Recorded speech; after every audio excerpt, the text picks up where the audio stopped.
Gadkari sir, आपलं स्वागत आहे मराठी विज्ञान परिषदेच्या आजच्या या कार्यक्रमामध्ये विज्ञान दर्पणमध्ये.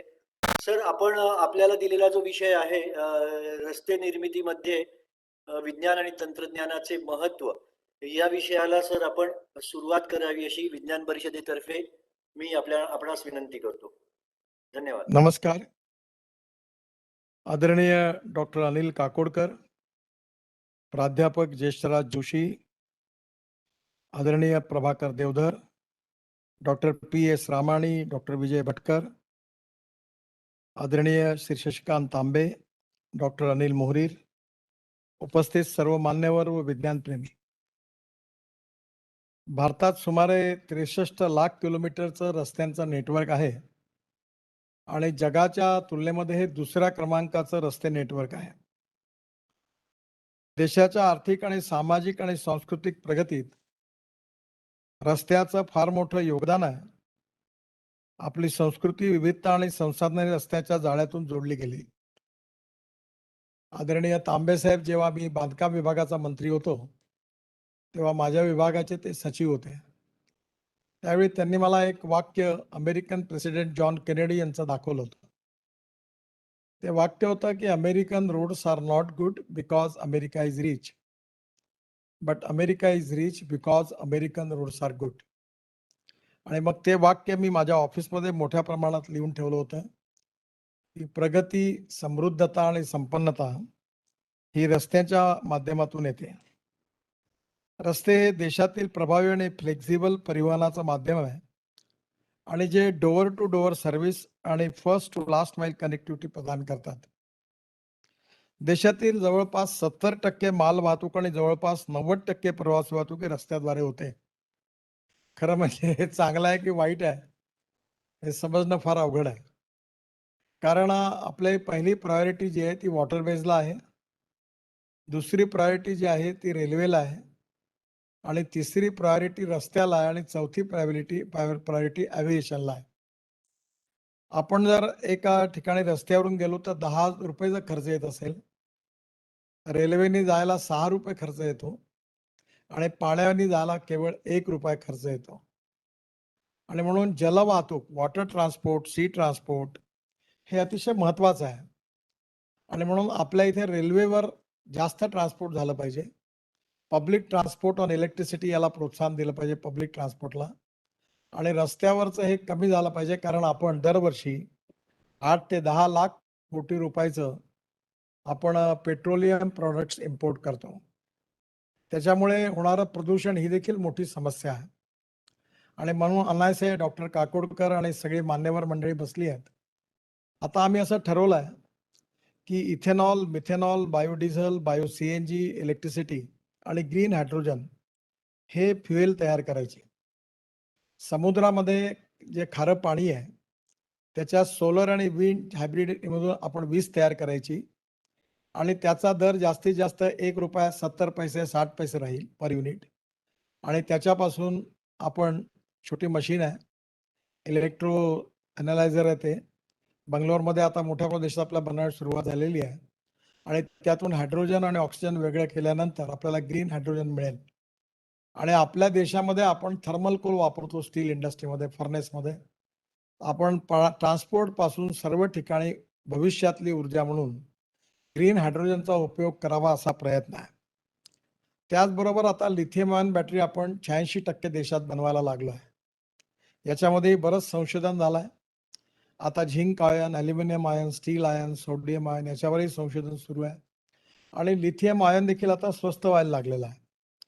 आपण ही जी स्क्रॅपिंग पॉलिसी आणली आहे 15 वर्षाच्या जुने व्हेकल्सची, त्याच्यातून आपल्याला इलेक्ट्रोमॅग्नेट आणि बऱ्याच गोष्टी अशा मिळणार आहेत. लिथियम आयन बॅटरी करण्याकरता ते उपयोगी होणार आहे. या ठिकाणी एक महत्त्वाची गोष्ट आहे ज्याच्याकडे आपल्यासारख्या लोकांनी जरूर लक्ष देण्याची गरज आहे. Waste to wealth. आपल्या इथे जुने टायर याच्यापासून त्याचा वापर करून आपण रोड कन्स्ट्रक्शनमध्ये डांबरावर केला तर आपली त्याची क्वालिटी दुरुस्त होते. प्लास्टिकचा वापर रोड कन्स्ट्रक्शनमध्ये करणं. आणि दुसरं, आता आपण ज्या बॅटऱ्या जुन्या आहेत त्या जर आणल्या तर त्याच्यापासून लिथियम देखील मिळवता येऊ शकतं. त्यामुळे जगातलं जे वेस्ट आहे ते आपण आपले 12 मेजर पोर्ट आहे तिथला ड्राफ्ट आपण 18 मीटर आता जवळपास केलेला आहे. म्हणजे 1,20,000 ऐवजी 2,00,000 टनाचं जहाज येईल. त्यामुळे कॉस्ट कमी होईल आणि मग आजूबाजूच्या देशातलं जे अनुपयोगी भंगार त्यांच्याकरता आहे, ते आपण आणून त्याच्यावर जर रिसायकलिंग केलं, तर आपण मोठा रोजगारही निर्माण करू शकतो आणि आपल्याला देशाची प्रगती करू शकतो. आपल्या देशातल्या ऑटोमोबाईल इंडस्ट्रीचा टर्नओव्हर 7.5 लाख करोडचा आहे आणि त्यापैकी 3.5 लाख करोड आपलं एक्सपोर्ट आहे. बजाज, टी-व्ही-एस, हिरो हे यांचं 50% प्रोडक्शन एक्सपोर्ट करतात आहेत. भारतात सगळ्यात जास्त रोजगार देणारी इंडस्ट्री म्हणजे ऑटोमोबाईल इंडस्ट्री आहे. आज जगातले सगळे मोठे ब्रँड्स आपल्या देशात उपलब्ध आहे आणि त्यामुळे येणाऱ्या काळामध्ये आपण जगातलं ऑटोमोबाईल मॅन्युफॅक्चरिंग हब नंबर 1 चं व्हावं, हा आपला सगळ्यांचा प्रयत्न आहे आणि त्यामध्ये ह्या स्क्रॅपिंग पॉलिसीमधून aluminium, steel, rubber, plastic, copper हे रिसायकलिंग केल्यामुळे आपल्याला भरपूर फायदा होणार आहे. आपल्या सगळ्यांना माहिती असेल की सध्या आपण आपल्या देशात ॲल्युमिनियम आहे, पण ॲल्युमिनियम आपण इम्पोर्ट करतो. कॉपर आहे, आपण कॉपर इम्पोर्ट करतो. स्टील आपल्याकडे मोठ्या प्रमाणात आपण स्टील इम्पोर्ट करतो. त्यामुळे येणाऱ्या काळामध्ये आपण जर वेस्ट टू वेल्थ यामध्ये विज्ञानाच्या तज्ञ लोकांनी विशेष लक्ष घातलं, तर आपण आपली कॉस्ट पण कमी करू आणि निश्चितपणे नवीन गोष्ट करू शकू असा मला विश्वास आहे. आता आम्ही ड्रोन टेक्नॉलॉजीला लिबरल करून माणसांची वाहतूक, मालाची वाहतूक ड्रोनने करण्याला प्रोत्साहन दिलेलं आहे. मी मंत्री असताना शिपिंगचा एम्फिबियस सी प्लेन पाण्यावर उतरणारी विमानं आपण आणली. काकोडकर साहेबांना माहिती आहे, की अब्दुल कलाम साहेबांनी एकदा व्यथा व्यक्त केली, की आपण आपल्या देशात हेलिकॉप्टर बनवू शकलो नाही. डिफेन्स आणि डिफेन्सशी रिलेटेड ज्या ऑर्गनायझेशन आहेत, त्यांचा ॲडमिनिस्ट्रेटिव्ह सेटअप एवढा किचकट आहे, की आपल्या देशामध्ये आपण अजूनही पण विमानं बनवू शकलो नाही, हेलिकॉप्टर बनवू शकलो नाही, याची खंत आपल्या सगळ्यांना आहे. आता हळू त्यात प्रयत्न सुरू आहे. पण एम्फिबियस सी प्लेन पण देशात बनू शकतात. हिंदुस्थान एरोनॉटिक्सने मध्ये जी विमानं तयार केली होती 28-48 सीटरची, त्याला खालून फ्लोट लावला, की आपल्याला एम्फिबियस सी प्लेन करता येतील आणि देशात कमीत कमी 2,000 रिव्हर पोर्ट आपण सुरू करू शकतो. अनेक धरणं, तलाव याचा उपयोग आपण विमानं उतरण्याकरता करू शकतो, ज्याला एअर स्ट्रिपची गरज नाही आहे. मी आता 9 तारखेला air marshal, chief air marshal आणि मी एका उद्घाटनाला चाललोय राजस्थानमध्ये, जोधपूर भागामध्ये. तिथे आम्ही जवळपास 17 रोड असे बनवलेले आहेत, की त्या रोडवर तुमचं विमानही उतरेल. त्यावेळी आपण रेल्वे फाटकासारखा ट्रॅफिक बंद करायचा. विमान एरोड्रममध्येच गेल्यानंतर पुन्हा मग ट्रॅफिक सुरू होईल आणि पुन्हा ते आपण बंद करू, विमान उडेल. तर आता अशा प्रकारची पण आपण व्यवस्था केलेली आहे. आपला देश गरीब असल्यामुळे ट्रान्सपोर्टच्या बाबतीत अनेक गोष्टी कमी पैशात करण्यासारख्या आहेत आणि त्यामध्ये रस्त्यांच्या पेक्षा आता माझ्याकडे रोपवे, केबल कार, फनाक्युलर रेल्वे याची पण जबाबदारी प्रधानमंत्र्यांनी दिलेली आहे. मी नागपूरमध्ये एक चांगला प्रोजेक्ट सुरू करतोय आणि तो फारच चांगला आहे, ज्याच्यामध्ये आपल्यासारख्या मंडळींनी अजून अध्ययन केलं तर खूप चांगलं काम होईल. आम्ही नागपूर ते अमरावती, नागपूर ते चंद्रपूर, नागपूर ते वडसा, नागपूर ते गोंदिया, नागपूर ते छिंदवाडा, नागपूर ते बैतूल आणि नागपूर ते रामटेक ही ब्रॉडगेज मेट्रो सुरू करतोय. ऑलरेडी यावर ब्रॉडगेज रेल्वे लाईन आहे, सिग्नल सिस्टीम आहे आणि स्टेशन्स आहेत. त्यामुळे मेट्रोचा खर्च 350 करोड पर किलोमीटर आहे आणि या मेट्रोचा खर्च केवळ 2 करोड पर किलोमीटर आहे आणि 100 मेट्रो आम्ही घेणार आहे. आता नावं पक्के केलेली आहेत, सगळे क्लिअरन्सेस झालेले आहेत आणि या 100 मेट्रो जसं प्रसन्न ट्रॅव्हल, प्रकाश ट्रॅव्हल टाईप एक जण बसेस घेतात, तसं एक जण मेट्रो घेणार आहे आणि या मेट्रोला 8 डब्बे आहेत. 2 डब्बे माला करताय, औषधं, फळ, फुलं, सब्जी आणि 6 डब्यामध्ये 2 इकॉनॉमिक क्लास आहे आणि 2 बिझनेस क्लास आहे आणि 4 इकॉनॉमिक क्लास आहे. एअर कंडिशन आहे. फारच चांगली इंटरनॅशनल स्टँडर्डला जाणारी मेट्रो आहे आणि त्याचा सगळ्यात मोठा ॲडव्हांटेज आहे की त्याची स्पीड 140 किलोमीटर प्रति घंटा आहे. म्हणजे नागपूर ते अमरावती हा प्रवास सध्या 2.5 तास, 3 तास लागतो. हा प्रवास केवळ 1 तास 25 मिनिटात पुरा होणार आहे आणि सगळ्या स्टेशनवर थांबून लगेच गती मिळणार आहे आणि याचं तिकीट एस पेक्षा कमी राहणार आहे. स्टेट ट्रान्सपोर्टच्या रेटने राहणार आहे आणि त्यामुळे एवढ्या त्यात वायफाय आहे, टीव्ही आहे, शिवाय नाश्त्याची व्यवस्था आहे, वस्तू विकत मिळणार आहे, फ्रुट्स विकत मिळणार आहे, चांगलं कम्फर्ट्स आहे. त्यामुळे अशा प्रकारच्या पब्लिक ट्रान्सपोर्ट सिस्टीम या रस्त्याला पर्याय म्हणून आणल्या, तर त्यात इलेक्ट्रिक हे फ्युएल आहे आणि पेट्रोल डिझेलचा वापर कमी झाला पाहिजे, असा आपला प्रयत्न आहे. आता मी इथेनॉलचे पंप देशात सुरू करण्याचा निर्णय घेतलेला आहे आणि आता 2 पुण्यात उघडले, आता देशात ऑलरेडी सगळीकडे उघडतो आहोत आणि आम्ही फ्लेक्स इंजिनला आता अलाउ करणार आहे. त्याच्यात फ्लेक्स इंजिनमध्ये 100% पेट्रोल और 100% इथेनॉल तुम्हाला अल्टरनेटिव्ह तुम्हाला ऑप्शन राहील. इथेनॉलचा भाव ₹65 लिटर आहे आणि पेट्रोलचा भाव ₹110 लिटर आहे. त्यामुळे पेट्रोल, डिझेलला डिस्करेज करणं हे देशाच्या इकॉनॉमी करता आणि देशहिताकरता अतिशय आवश्यक आहे. आणि त्यामुळे आता इथेनॉलच्या बाईक्स बजाजने आणि टी-व्ही-एसने तयार केल्या, स्कूटर तयार केल्या. माझा प्रयत्न आहे पुण्यामध्ये ऑटो रिक्षा या 100% इथेनॉलवर चालल्या पाहिजे. त्यामुळे एकदम प्रदूषण कमी होणार आहे, इथेनॉल स्वस्त आहे. म्हणजे import substitute, cost effective, pollution free आणि इंडिजिनियस. त्यामुळे स्वाभाविकपणे हे इंधन शेतकरी तयार करणार आहे. आणि मला आनंद आहे की पहिल्यांदा इथेनॉल केवळ सी मोलॅसिसमधून तयार व्हायचा, जो 4% साखर कारखान्यात निघायचा. आता बी-हेवी मोलॅसिस पासून अलाउ झाला आणि त्याचबरोबर आता आपण असा निर्णय घेतलेला आहे की शुगर देखील मोलॅसिसमध्ये टाकून त्याचं कन्व्हर्शन इथेनॉलमध्ये करायचं. कारण आपल्या देशात शुगर सरप्लस, तांदूळ सरप्लस, गहू सरप्लस, कॉर्न सरप्लस. त्यामुळे इंटरनॅशनल प्राइस आणि मार्केट प्राइस पेक्षा आपली एम-एस-पी जास्त आहे. त्यामुळे शेतकऱ्यांसमोर संकट आहे आणि म्हणून diversification of agriculture towards energy आणि पॉवर सेक्टर हा निर्णय केला आहे आणि 2 ते 3 वर्षात इथेनॉलची इकॉनॉमी आम्ही 2 लाख करोडची केल्याशिवाय राहणार नाही. त्यामुळे एक चांगला गोष्ट याच्यात सुरू होते आहे. त्याचबरोबर डॉक्टर सारस्वत साहेबांच्या याच्यातून आम्ही कोळशापासून मिथेनॉल तयार करायची योजना हातात घेतली. मिथेनॉल डिझेल आज ₹70-80 लिटर आहे आणि मिथेनॉल ₹18 ते ₹20 लिटर उपलब्ध आहे. आपल्याकडे आपण 60-70 हजार कोटी रुपयाचं युरिया इम्पोर्ट करतोय. त्यामुळे कोळशापासून मिथेनॉल आणि युरिया तयार करण्याचा योजना मोठ्या प्रमाणात प्रयत्न चालू आहे. त्यातून आपलं इम्पोर्ट वाचणार आहे. तेव्हा हळू मालवाहतूक जी आहे ती पाण्यावर व्हावी. मी मध्ये प्रयत्न केला होता की आपल्या इथे रो आणि रोपॅक्स सुरू झाला. आपल्या सगळ्यांचा संबंध मुंबई आणि पुण्याशी आहे. आपण जे बीपीटी मधून जे रोपॅक्स सुरू केला आहे, त्याच्यामध्ये फार सुंदर कल्पना आहे की आता लोक आपल्या गाड्या ठेवतात आणि अलिबागला जातात आणि तिथून 30 मिनिटात वडखळ नाक्याला पोहोचतात.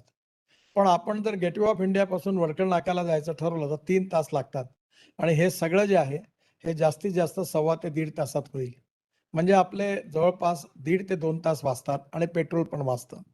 त्यामुळे हळूहळू आता मुंबईचा जो नवीन एअरपोर्ट आहे, जो नव्या मुंबईत बनतो आहे, त्याचा मी ऑलरेडी त्यावेळी शिपिंग मिनिस्टर असताना सर्व्हे करून ठेवला आहे की वॉटर टॅक्सी सुरू करायच्या आणि बीपीटी मधून सरळ डायरेक्ट एअरपोर्टपर्यंत जायचं, जसं व्हेनिसमध्ये आहे की डायरेक्ट आपण उतरलं की एअरपोर्टला जाऊ. आणि त्या एअरपोर्ट जवळ त्या ठिकाणी आपण व्यवस्था केली आहे. संजय भाटिया आमचे चेअरमन त्यावेळी सगळा प्रोजेक्ट पूर्ण केलेला आहे आणि एअरपोर्ट सुरू व्हायच्या आधी बीपीटीतून ही जर सर्व्हिस सुरू झाली वॉटर टॅक्सीची, तर मला वाटतं एवढ्या मुंबईच्या गर्दीतून त्या एअरपोर्टवर जाण्याची गरज पडणार नाही. त्यामुळे विशेषतः वॉटर ट्रान्सपोर्टला महत्त्व देण्याची गरज आहे. यामध्ये सगळ्यात महत्त्वाची गोष्ट अशी आहे की आज देशात मी जेव्हा मंत्री झालो तेव्हा राष्ट्रीय महामार्ग 96,000 किलोमीटर होती आणि देशातला 40% ट्रॅफिक राष्ट्रीय महामार्गावर होता. परिणाम असा होता की 5 लाख ॲक्सिडेंट व्हायचे आणि 1.5 लाख लोक मरायचे.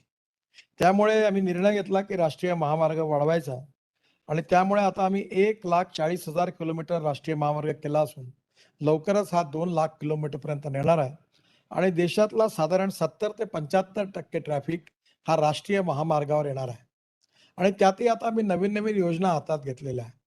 देशात 4 ठिकाणी पहिल्यांदा आम्ही नागपूरला खाली रस्ता 6 लेन, वरती पूल जवळपास 4 लेनचा आणि त्याच्यावरती मेट्रो असे पूल 3 ठिकाणी आता बांधले आहेत. तर आता आम्ही पुणे ते शिरूर, पुण्याला शिरूर ते वाघोली हे 50 किलोमीटर एक 6,000 कोटीचा पूल बांधायचा ठरवलेला आहे. आणि तो पूल असा राहील की खाली 8 लेन रोड, त्याच्यावरती 6 लेन रोड, त्याच्यावरती 6 लेन रोड आणि त्याच्यावरती पब्लिक ट्रान्सपोर्ट ऑन इलेक्ट्रिसिटी.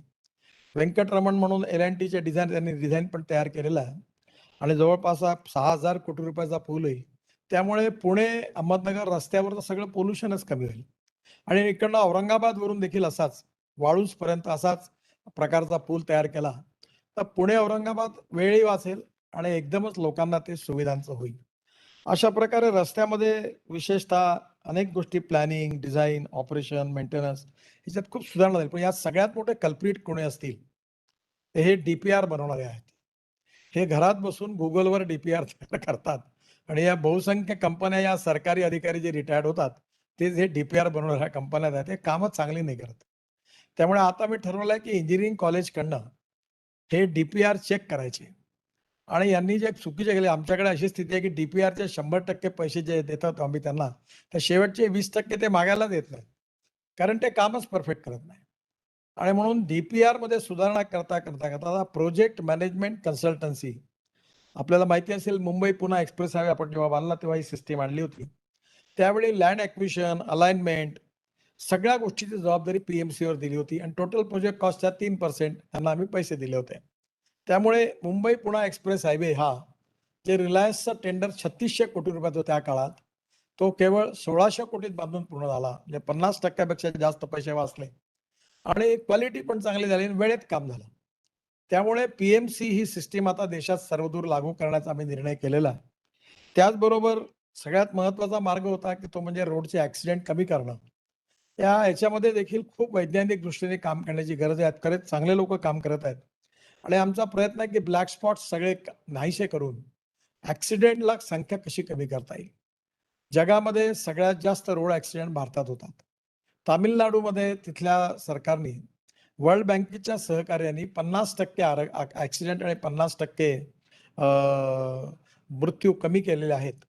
ते उदाहरण सगळीकडे लागू करण्याचा आमचा प्रयत्न आहे. पहिल्यांदा महामार्ग बांधण्याची गती 2 किलोमीटर होती. आज ती 40 किलोमीटर झालेली आहे. आणि मला सांगताना आनंद होतोय, की आम्ही काही असे निर्णय घेतले, की 32 ग्रीन फील्ड एक्सप्रेस हायवे बांधतोय नवीन आणि त्याचा खूप फायदा होणार आहे. आता सध्या दिल्ली ते डेहराडून 9 तास लागायचे. पण दिल्ली, मेरठ, डेहराडून आम्ही रस्ता जवळपास पूर्ण केला. 15 दिवसांनी त्याच्या उद्घाटनाला जाणार आहे. 2 फक्त आरोग्य व्हायचे आहे. ते अंतर आता 3 तासात आलं.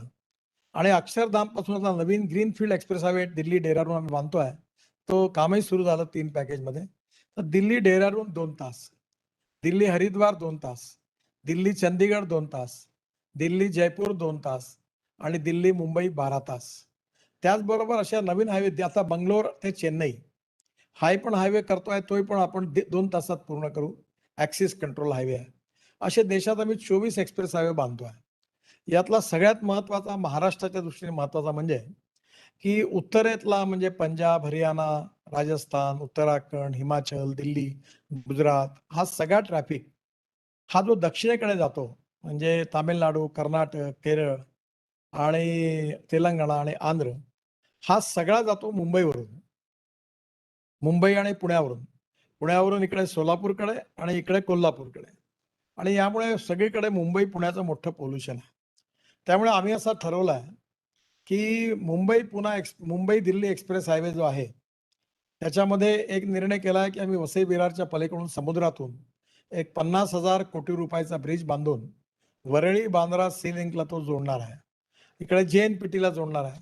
त्याच रस्त्याला आम्ही सुरतवरून त्याला वळवून सुरत ते नाशिक, नाशिक ते अहमदनगर, अहमदनगर ते सोलापूर असा नवीन ग्रीनफील्ड रस्ता बांधायचा निर्णय घेतलेला आहे.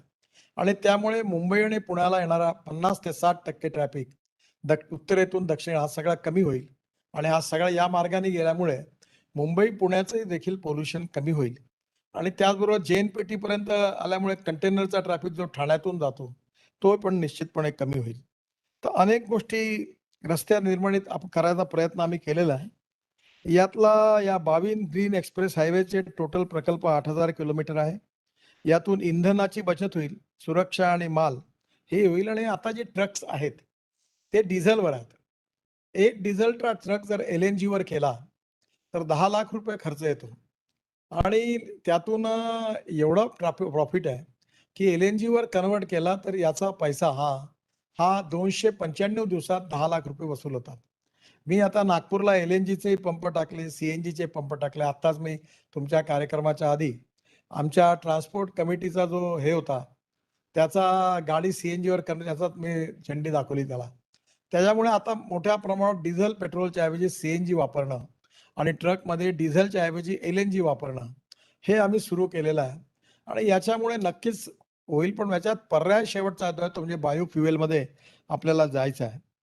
मी नेहमी म्हणतो की सायन्स, टेक्नॉलॉजी, इनोव्हेशन, रिसर्च आणि सक्सेसफुल प्रॅक्टिसेस हे स्किल, एंटरप्रेन्योरशिप याला आपण नॉलेज म्हणतो आणि नॉलेज ही सगळ्यात मोठी पॉवर आहे. आणि म्हणून विज्ञानाची जी शक्ती आहे ती खूप मोठी आहे. आणि त्यामुळे विज्ञानाचा वापर प्रत्येक क्षेत्रात करण्याकरता innovation, initiative, research and development याच्यावर काम करण्याची गरज आहे. आणि म्हणूनच वेस्ट टू वेल्थ हेच आपलं फ्युचरिस्टिक थिंकिंग आहे. आणि आपल्या देशाची लोकसंख्या, स्किल्ड मॅनपॉवर लक्षात घेता याच्यावर काम करायचं आहे. यात माझा एक अतिशय प्रिय विषय आहे, तो म्हणजे सिमेंट आणि स्टीलचा वापर कमी करणं. हे सिमेंट आणि स्टीलवाले एक प्रकारे ब्लॅक मार्केट करून राहिले आहेत. कारण देशातलं 40% सिमेंट आणि स्टील माझा विभाग खरेदी करतो. आणि आज यांनी कार्टेल करून खूप रेट वाढवलेले आहेत. आज आयर्न ओरचा भाव ₹4,000 टन आहे आणि स्टीलचा भाव ₹58,000 टन आहे. याचं कारण इंटरनॅशनल मार्केटमध्ये स्टीलचे भाव वाढलेले आहेत. आणि सिमेंटवाले देखील तसंच करतात. आज 35% सिमेंटमध्ये फ्लॅश टाकली आहे. त्याची कॉस्ट ₹120-130 प्रोडक्शन कॉस्ट आहे आणि ते ₹350 भावाने विकतात आहेत. त्यामुळे मी आता स्टील आणि सिमेंटच्या ऐवजी याचा वापर कसा कमी करायचा याच्यावर आम्ही आता निर्णय घेतलेला आहे. यात एक फार चांगलं संशोधन मलेशिया आणि सिंगापूरमध्ये झालं, की आपण जेव्हा तांबे साहेबांना कल्पना असेल, की आम्ही जेव्हा ब्रिज बांधतो तेव्हा 2 पियर मधलं अंतर जास्तीत जास्त 30 मीटर असतं. आणि त्याच्यावर जो प्रीकास्ट केलेला त्याचं नाव अल्ट्रा हाय परफॉर्मन्स कॉन्क्रीट. हे सिमेंट, सँड आणि स्टील फायबर आणि फ्लॅश वापरून बनवलं जातं. त्यामुळे स्पॅन मधलं जे लॉंग ब्रिज बांधताना 120 मीटर पर्यंत 2 स्पॅन मधलं डिस्टन्स ठेवलं तर 3 कमीत कमी पियर कमी होतात. त्यामुळे कॉस्ट 30 ते 35% कमी होते आणि यात लोखंडाचा उपयोग कमी होतो. ही आता टेक्नॉलॉजी आम्ही मॅन्डेटरी करण्याचा विचार करतोय. त्यामुळे स्टीलचा वापर कमी होणार आहे. त्याचबरोबर फ्लॅशचा उपयोग करून त्यात काही केमिकल टाकून त्याच्यात सिमेंट एकदम कमी वापरून काँक्रीटमध्ये रिसर्च करण्याची गरज आहे. या बाबतीमध्ये बरंच काम सुरू आहे. यामध्ये प्रीकास्ट टेक्नॉलॉजीचा उपयोग करून स्ट्रक्चरल एलिमेंट्स उदाहरणार्थ गर्डर, स्लॅब, पॅनेल्स, आरी वॉल हे जर फॅक्टरीत बनवलं गेलं तर मला असं वाटतं की साईटवर जे डायरेक्ट इन्स्टॉल करतात त्यामुळे कामाची उत्पादकताही कमी होते. ती उत्पादकता वाढेल, कार्यक्षमता वाढेल आणि प्रकल्पाचा कालावधी पण कमी होईल. तर यामध्ये कोस्टल एरियामध्ये आपण आता स्टेनलेस स्टील वापरलं पाहिजे असं आम्ही करतोय. याचं कारण तांबे साहेबांना आठवत असेल, त्यांनी मुंबई आणि नवी मुंबईला जोडणारा जो वाशीचा पूल आहे नवीन, ठाणे क्रीक ब्रिज त्यांनी बांधला. त्यावेळी ते लोखंडाला आता रस्टिंग आला. तो जुना ब्रिज आता आम्ही हे करतोय. आता नवीनही बिलाला तो प्रॉब्लेम येतोय. त्याच्यामुळे आता स्टीलच वापरलं पाहिजे. कारण ज्या ठिकाणी समुद्र आहे त्याच्यापासून 50 ते 60 किलोमीटरच्या क्षेत्रात हवामान लक्षात घेता आणि खारटपणा आणि दमट हवामान लक्षात घेता आपल्याला स्टेनलेस स्टीलचा उपयोग केला पाहिजे, असं आता प्रकर्षाने जाणवायला लागलेलं आहे. अलीकडे material science, construction technology, machinery, engineering खूप सुधारणा झाल्यात. मी आता सगळ्या मशिनरीवाल्यांचं आता मध्ये मीटिंग घेतली आणि एक गोष्ट आहे की आम्ही रस्त्याची कामं केल्यामुळे त्यांचं टर्नओव्हर दुप्पट झालेलं आहे. जेसीबी किंवा हे जे सगळ्या निरनिराळे रोलर्स आहेत, काँक्रीट करणारे प्लांट्स आहेत, खूप वाढलेला. मी त्यांना आग्रहाने सांगितलं की तुम्ही तुमच्या सगळ्या मशिनरी आता इलेक्ट्रिकवर, मिथेनॉलवर किंवा तुम्ही आता ग्रीन हायड्रोजनवर कन्व्हर्ट करायला लागा. आता डिझेल आपण वापरणार नाही. एलएनजी किंवा सीएनजी वापरा. कॉस्ट इफेक्टिव्ह, कारण प्रदूषण ही मोठी समस्या आहे. आणि आता जेसीबीचा एक ट्रक, एक मशीन जेसीबीचं मी लॉन्च केलं. ते जवळपास मोठ्या प्रमाणावर आम्ही सीएनजी त्याच्यात वापरला आणि सीएनजी आता बायोमास पासून बनवण्याचा आमचा प्रयत्न आहे. म्हणजे कॉटन स्ट्रॉ, व्हीट स्ट्रॉ आणि बगास. त्यामुळे ॲग्रीकल्चरला एक नवीन दिशा मिळेल आणि त्याच्यातून आपण जर हे तयार केलं तर आणि या मशिनरीचा वापर केला तर रस्त्यात फार मोठ्या प्रमाणाचा उपयोग होईल. रस्ते निर्मितीत मोठ्या प्रमाणावर जे मटेरियल आहे, दगड, माती, वाळू, ॲग्रीगेट, याच्यामध्ये खूप चांगलं काम महाराष्ट्रात झालेलं आहे. आपण वॉटर कॉन्झर्वेशनमध्ये आपल्या पीडब्ल्यूच्या आमच्या महाराष्ट्राचे इंजिनियर ठेंग होते, पाटील होते. आम्ही एक बुलढाणा पॅटर्न म्हणून त्या आमच्या माझ्या एनजीओला इंटरनॅशनल अवॉर्ड पण मिळाला. आणि आम्ही त्याच्यामध्ये काम करत आता पीकेव्हीच्या शेतात 6 तलाव बांधले मोठे-मोठे आणि त्यांची 3000 एकर जमीन पाण्याखाली आणली आणि त्यांची माती आणि मुरूम आम्ही रस्त्यात वापरला आणि फुकट काम करून दिलं. सगळी नदी-नाल्यांचं खोलीकरण, रुंदीकरण केलं. बुलढाणा जिल्ह्यात 800 गावांचा पिण्याच्या पाण्याचा प्रश्न सुटला. लातूरमध्ये जिथे पाणी आणायचं तिथे ब्रिज कम बंधारा बांधला आहे आणि त्यामुळे आता 3 बंधारे बांधल्यामुळे लातूरमध्ये कधीच भविष्यात आता रेल्वेने पाणी आणण्याची गरज पडणार नाही. तेव्हा हळू आम के आम गुठली के दाम हे जशी म्हण आहे, तसं रस्त्यामध्ये आपल्याला रस्त्याला लागणारं मटेरियल तिथूनच घ्यायचं.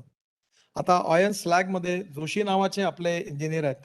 ऑस्ट्रेलियामध्ये त्यांनी खूप काम केलं. आपल्याकडे खूप रायगडमध्ये इकडे ऑयन स्लॅग पडलेली आहे आणि एन्व्हायर्नमेंटच्या दृष्टीचा काही उपयोग नाही आहे. तर आपण त्याचा उपयोग रोड बनवायला एअर स्ट्रिपला करू शकतो.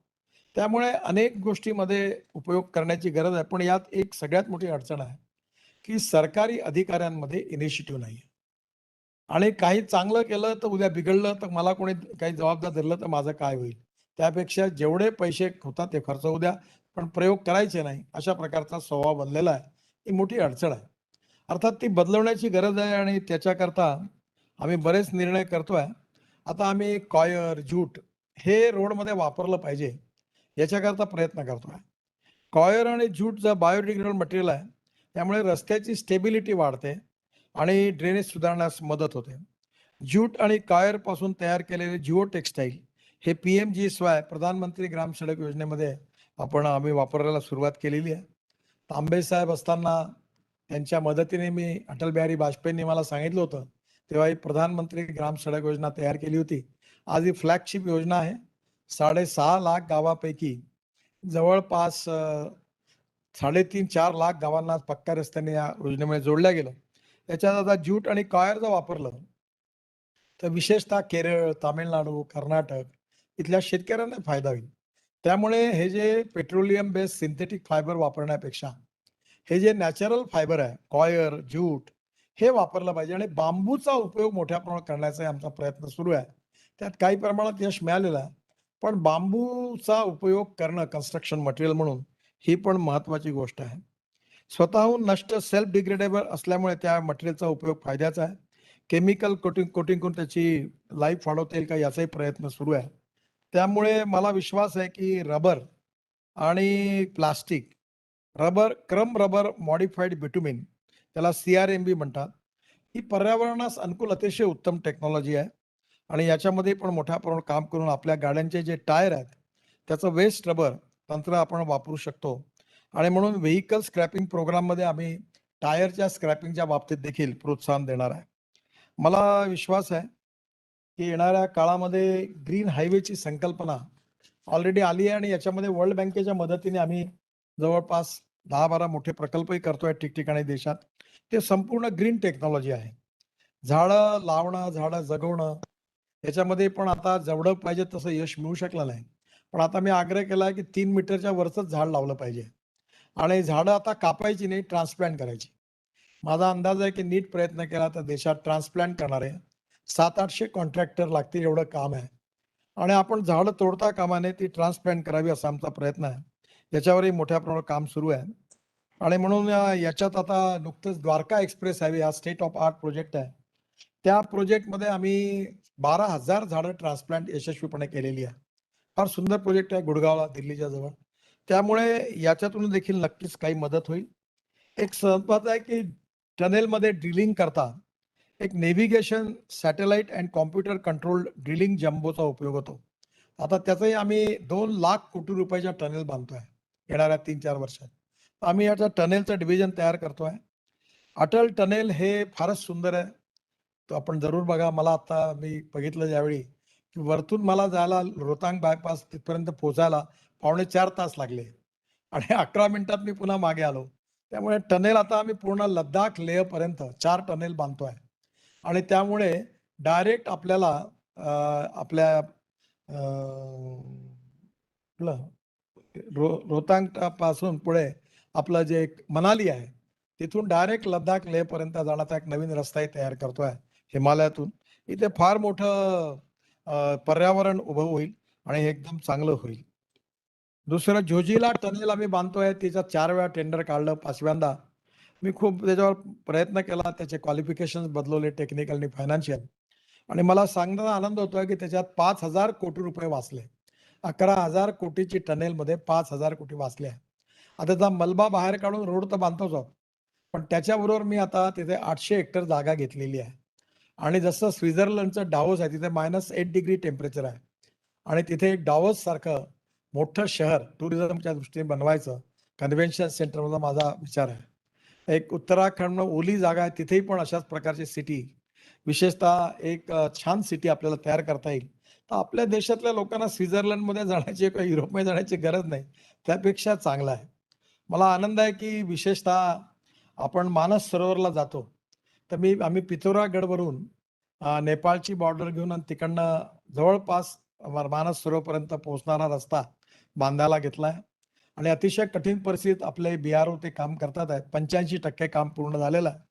माझी इच्छा होती की येणाऱ्या एप्रिलमध्ये मी या रस्त्याने मानस सरोवरला जाणार आहे आणि त्यामुळे आपल्या याच्यामध्ये आता जे रिलिजियस स्पॉट्स आहेत, जिथे लोकं जातात, ते आम्ही सगळे आता महाराष्ट्रामध्ये पंढरपूर, गाणगापूर, नंतर तुळजापूर, माहूर, नंतर शेगाव. तुम्ही कुठलंही पण बघा, कोकणातले आता सगळे आपले जे अष्टविनायक आहेत. आम्ही प्रत्येक ठिकाणी हा प्रयत्न करतोय, की टुरिझम यामध्ये तीर्थाटन वाढलं पाहिजे. बद्रीनाथ, केदारनाथ आणि गंगोत्री, यमुनोत्री करता जवळपास आम्ही 12,000 कोटी रुपये खर्च करून रस्ता बांधतोय, टनेल बांधतोय. सुंदर काम झालेलं आहे. हे लोकं गेले ते बघून आलेले आहेत आणि आता पर्यावरणाचं सुप्रीम कोर्टात केस आहे ती क्लिअर झाली, की उरलेलं 200-250 किलोमीटरचं काम पण पूर्ण होईल आणि त्यामुळे बद्रीनाथ, केदारनाथ, गंगोत्री, यमुनोत्रीची यात्रा देखील आपल्याला पूर्ण वर्षभर करता येणार आहे. 1-2 महत्त्वाच्या गोष्टी आहेत, जे वैज्ञानिकांसमोर तो एक चॅलेंज आहे आणि तो म्हणजे कॉस्ट ऑफ कन्स्ट्रक्शनला कमी करणं. क्वालिटी ऑफ कन्स्ट्रक्शनला इम्प्रूव्ह करणं आणि कॉस्ट ऑफ कन्स्ट्रक्शनला कमी करणं, हा सगळ्यात महत्त्वाचा भाग आहे आणि यामध्ये सरकारमध्ये स्वाभाविकपणे फार प्रयत्न केली जात नाही. पण त्यातून आपण अनेक गोष्टी यातून साध्य करू शकतो आणि म्हणून यामध्ये आम्ही आता अनेक गोष्टीमध्ये geological map, hydrological data, rock classification, central server, नंतर एक आम्ही पूर्ण सगळे निर्णय घेण्याकरता एक मोठी सिस्टीम अशी तयार करतोय, की आम्ही सगळ्या गोष्टी कंट्रोल करू. निर्णयात कुठेही पण उशीर होणार नाही आणि त्याचबरोबर निरनिराळ्या प्रकारचे मटेरियल जे कॉस्ट इफेक्टिव्ह आहे आणि क्वालिटी इम्प्रूव्ह आहे त्याला एन्करेज करणं. कार्बन स्टीलमध्ये पण आता प्रयोग करून पुलामध्ये त्याचा उपयोग करण्याचा प्रयत्न सुरू आहे. त्यामुळे अत्याधुनिक तंत्रज्ञान जे आहे, अल्टरनेटिव्ह मटेरियल जे आहे आणि आपल्या देशात तयार होणारं मटेरियल तयार करणं without compromise with the quality याच्यावर सगळ्यात मोठा जोर आहे आणि युरोपमध्ये प्रचलित असलेली जी मशीन लर्निंग बेस्ड टेक्नॉलॉजी आहे, robotics, internet of things, artificial intelligence याचा सगळ्याचा उपयोग आम्ही आता रोड कन्स्ट्रक्शनमध्ये करायचं ठरवलेलं आहे. डिजिटलायझेशन करतोय, ड्रोन वापरले आहेत. आता एक आम्ही ते कुठल्या गाडीवर बसून ती लेडार ती टेक्नॉलॉजी आणली आहे, ती वापरली आहे.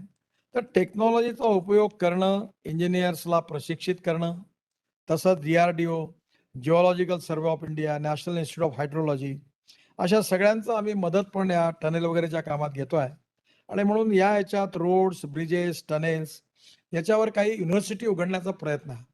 औरंगाबाद जवळ एक 150 एकर जागा आहे आणि त्या ठिकाणी रोड ट्रान्सपोर्टच्या क्षेत्रामधली एक अत्याधुनिक जागतिक दर्जाची युनिव्हर्सिटी करण्याच्या आम्ही प्रयत्नात आहे आणि ती जर युनिव्हर्सिटी झाली तर ती IIT स्टँडर्डची झाली तर ते पूर्ण वेळ काम करतील तर नक्कीच त्याचा उपयोग स्किल ट्रेनिंग आणि शैक्षणिक याच्यात होईल, संशोधनाकरताही होईल. रोड कन्स्ट्रक्शनमध्ये 3 IIT बरोबर आम्ही MOU केलेला आहे. IIT Roorkee, IIT Madras, IIT Varanasi आणि अलीकडे मंत्रालय ट्रॅफिक मॅनेजमेंट सिस्टीमच्या संदर्भात university of New South Wales Australia सोबत करार केलेला आहे. Central of excellence Indian academy of highway engineers Noida इथे उभारण्यात येत आहे आणि सध्या IIT Roorkee, IIT Varanasi, CRRI, IIT Jammu, IIT Tirupati सारख्या संस्थेच्या माध्यमातून 8 संशोधन प्रकल्प हातात घेतलेले आहेत. नॅशनल हायवे अथॉरिटीने पण 25 संशोधन प्रकल्प विविध संस्थांना अवॉर्ड केलेले आहेत. काही प्रायव्हेट कन्स्ट्रक्शन कंपन्या जसं L&T, GR इन्फ्राटेक लिमिटेड यांनी पण आपल्या CSR फंडातून मटेरियल टेस्टिंग लॅबोरेटरी करता योगदान केलेलं आहे. हे सगळं करत असताना सर्व संस्था सायलोजमध्ये काम करीत आहे. त्यांच्यामध्ये कम्युनिकेशन कोऑर्डिनेशनचा अभाव आहे. तो करण्याकरता आपल्याकडे जे इंजिनिअरिंगचं कॅडर आहे, त्यांना रिसर्चमध्ये इंटरेस्टच नाही. त्यामुळे रिसर्चमध्ये टेक्निकल याच्यात रिसर्च करणारा एक वेगळं कॅडर असलं तरच याच्यावर काम होऊ शकणार आहे. IIT मधले रिटायर्ड प्रोफेसर्स त्यांची पण मदत, जे सिव्हिल इंजिनिअरिंगचे आहेत त्यांची मदत घेण्याचा प्रयत्न आहे. स्टार्ट ऑफ आर्ट रिसर्चची खूप गरज आहे. फील्ड ॲप्लिकेशन ओरिएंटेड असावं हेही आवश्यक आहे. इकॉनॉमिक व्हायबिलिटी अँड फायनान्शियल फिजिबिलिटी हे देखील अभ्यास करावा लागणार आहे. मटेरियल्स, एनर्जी सोर्स, टेक्नॉलॉजी आणि कन्स्ट्रक्शन कुठेही पण अति कार्बन उत्सर्जन, कार्बन फूटप्रिंट होणार नाही याची दक्षता घेण्याची जबाबदारी सगळ्यांचीच आहे.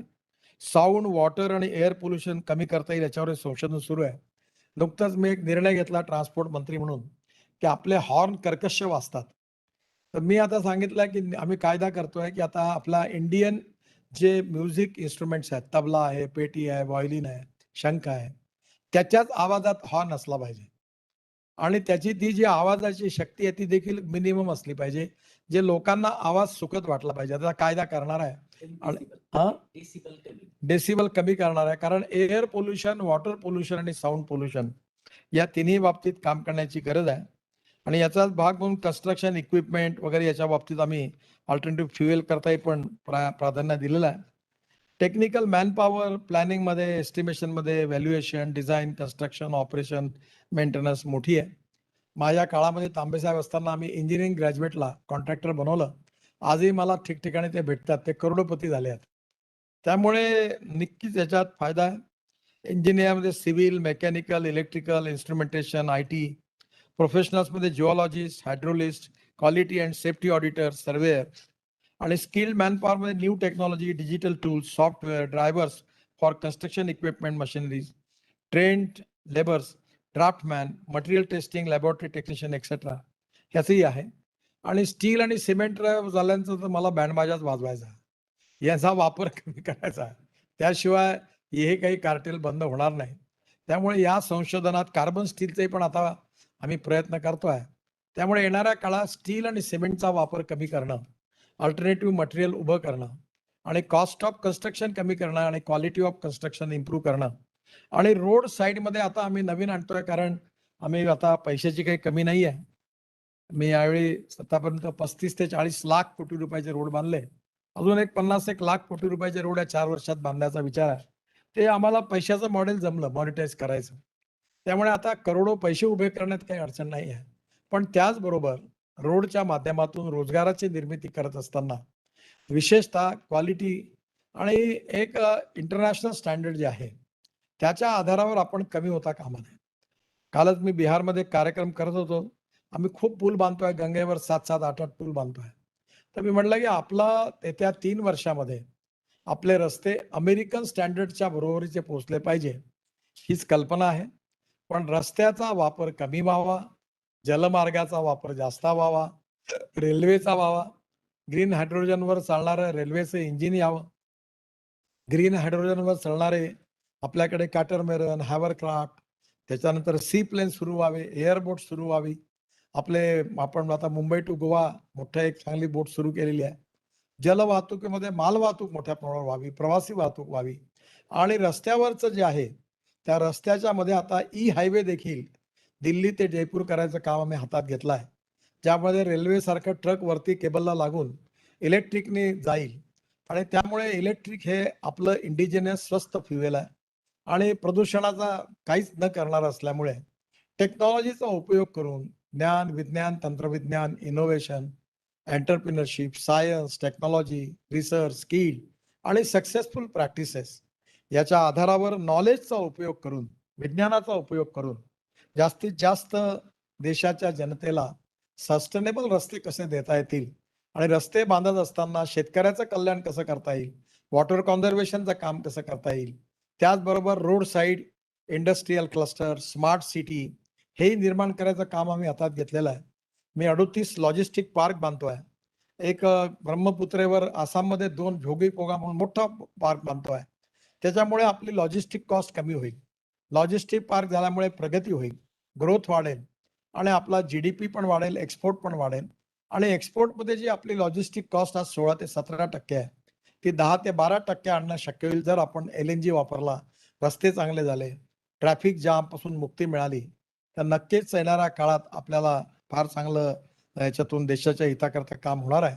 आणि म्हणून इन्फ्रास्ट्रक्चर पाईपलाईनमध्ये आमच्याकडे 110 लाख कोटी रुपयाचं काम आहे. त्यातले जवळपास 40 लाख कोटीची कामं आम्ही घेतलेली आहे आणि नक्कीच येणाऱ्या काळात ही सगळी कामं पूर्ण होतील, असा आमचा प्रयत्न आहे.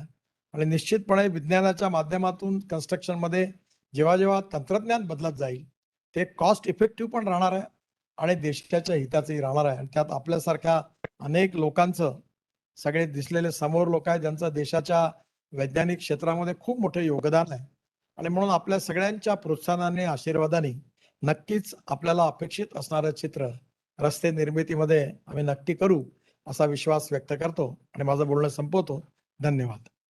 आलात त्याच्याबद्दल अनेको धन्यवाद सर.